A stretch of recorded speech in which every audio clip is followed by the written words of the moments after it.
ओम नमः शिवाय। शिव महापुराण रुद्र संहिता उत्तरार्ध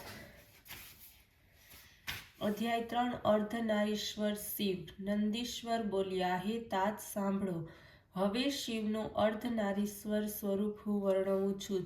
જ્યારે બ્રહ્માની રચેલી સૃષ્ટિનો વિસ્તાર ન થયો તો તેમને ઘણી જ ચિંતા થઈ। એમને એ વિશ્વાસ હતો કે શિવના પ્રભાવ વગર પ્રજા ઉત્પન્ન નહીં થાય, તેથી તેમણે તપ કરવાનો વિચાર કર્યો। નિરંતર પાર્વતી સહિત શિવના ધ્યાનથી શિવ શીઘ્ર જ પ્રગટ થઈ ગયા। ત્યારે પરમ શક્તિયુક્ત શિવજીને પ્રગટ થયેલા જાણીને બ્રહ્મા તેમની દંડવત પ્રણામપૂર્વક હાથ જોડી સ્તુતિ કરવા લાગ્યા। ત્યારે દેવાધિદેવ મહાદેવ પ્રસન્ન થઈ મેઘની જેમ આ રીતે ગંભીર વાણીથી બોલ્યા કે હે વત્સ, હું તત્વત તમારા મનોરથને જાણું છું। પ્રજાવૃદ્ધિને માટે તમે અત્યાર સુધી તપ કર્યું છે, એથી પ્રસન્ન થઈને હું તમને વરદાન આપવા આવ્યો છું। એમ કહીને શિવજીએ પોતાના શરીરના ભાગથી શિવાદેવીને પૃથક કરી દીધા। ત્યારે તે પરમ શક્તિને શિવથી પૃથક જોઈને વિજિતાત્મા બ્રહ્મા પ્રણામ કરીને એમની આ રીતે સ્તુતિ કરવા લાગ્યા કે હે શિવ, દેવના દેવ, આપના આ પતિએ મારી રક્ષા કરી છે। જે પરમાત્મા શિવજીની સમસ્ત સૃષ્ટિનું સર્જન થયું છે, હે દેવી, હું વારંવાર સર્વ દેવતાઓને મારા મનમાં બનાવું છું, પરંતુ તેઓ મારી સર્જિત બુદ્ધિને ધારણ કરતા નથી। એનાથી એક મૈથુની સૃષ્ટિની રચના કરવાની ઈચ્છા રાખું છું, જે સર્જન અને વૃદ્ધિને પ્રાપ્ત થાય, પરંતુ તેમાં નારીઓની આવશ્યકતા છે અને એ અત્યંત શ્રેષ્ઠ કુળને માટે મારી શક્તિ કામ આપતી નથી, કેમ કે સર્વ શક્તિઓ તમારા મૂળમાં જ રહેલી છે।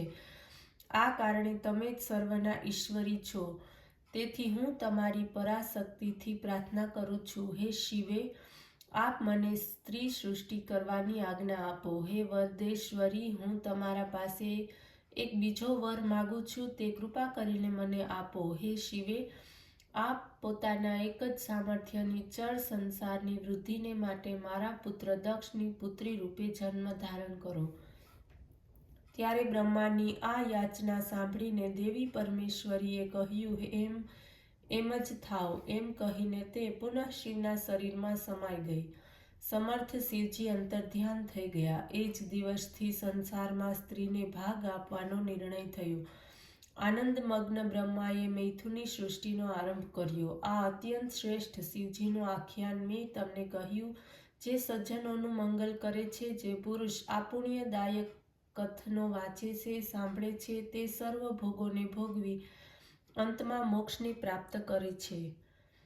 અધ્યાય 4 ઋષભદેવ ચરિત્ર। નંદીશ્વર બોલ્યા કે હે સર્વજ્ઞ સનતકુમાર, દ્વારા રુદ્રને કહેવામાં આવેલું શિવજીનું ચરિત્ર બ્રહ્માને સુખદાયક છે। શિવજી બોલ્યા, હે બ્રહ્મા, 7મા મન્વંતરમાં વરાહ કલ્પ થયો, જેમાં કલ્પેશ્વર ભગવાન પ્રગટ થઈને સર્વલોકમાં પ્રકાશ કરવાને થશે અને તેને વૈવસ્ત મનુના પૌત્ર થશે। આ મન્વંતરમાં 4 પુત્ર થશે। દ્વાપરમાં અંતમાં બ્રાહ્મણોના હિત માટે હું ઉત્પન્ન થઈશ। હે બ્રહ્મા, તમે યુગની પ્રવૃત્તિ પ્રમાણે જ્યારે દ્વાપરનો પ્રથમ આરંભ થાય ત્યારે એમાં વ્યાસજી સ્વયં પ્રભુ રૂપે જન્મશે।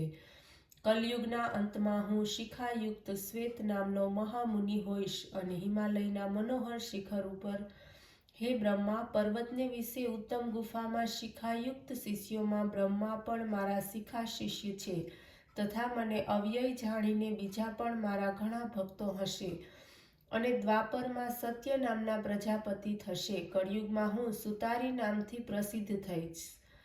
તે યુગમાં પણ ઘણા વેદજ્ઞ બ્રાહ્મણ મારા શિષ્યો થશે, જેમાં કે દુદંભી, શત્રુપ, તૃષિક અને કેતુ। પછી 4 લોકો પણ ધ્યાન યોગથી મારા પુરને પ્રાપ્ત કરનારા થશે। આ પ્રમાણે જ્યારે દ્વાપરનું 3જું ચરણ હશે ત્યારે ભાર્ગવ વ્યાસ હશે। મારા નગરની નજીકમાં દમન નામથી પ્રસિદ્ધ થશે। ત્યાં મારા વિશોક વગેરે 4 પુત્ર ઉત્પન્ન થશે, જે વ્યાસજીના શિષ્યો થશે। અને આ કલયુગમાં હું તેમને રૂઢ નિવૃત્તિનો આદેશ કરીશ। પછી ચોથા દ્વાપરમાં અંગિરા વ્યાસ થશે. આ સમયે હું શુહોત્ર નામથી પ્રગટ થઈશ. ત્યાં પણ મારા 4 પુત્રો થઈને તે 4 મહાત્મા થશે, જેમનું નામ સુમુખ, દુર્મુખ, દુર્દમ અને દુર્તિકમ થશે. આ સમયે પણ હું વ્યાસજીના શિષ્યોને સહાય કરીશ. આ પછી 5મા દ્વાપરમાં સવિતા નામક વ્યાસ અને હું કંક નામક યોગી તપસ્વી થઈશ તથા સનક, સનંદન, સનાતન અને સનતકુમાર આ 4 પુત્ર થશે. પછીના 6ઠા દ્વાપરમાં લોકના કર્તા, વેદ વિભાગના કર્તા મૃત્યુ નામક વ્યાસ થશે અને હું લોકાક્ષી નામથી વ્યાસની સહાયતાને માટે નિવૃત્તિ માર્ગને આશ્રય આપનારો બનીશ.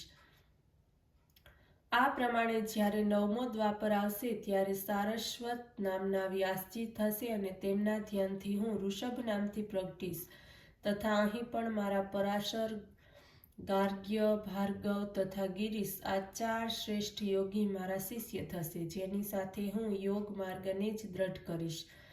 મારા આ વૃષભ નામના અવતારથી સંસારને ઘણું જ કલ્યાણ થશે. વૃષભજીનું આ ચરિત્ર પરમ ગતિને આપનારું છે. ઓમ નમઃ શિવાય.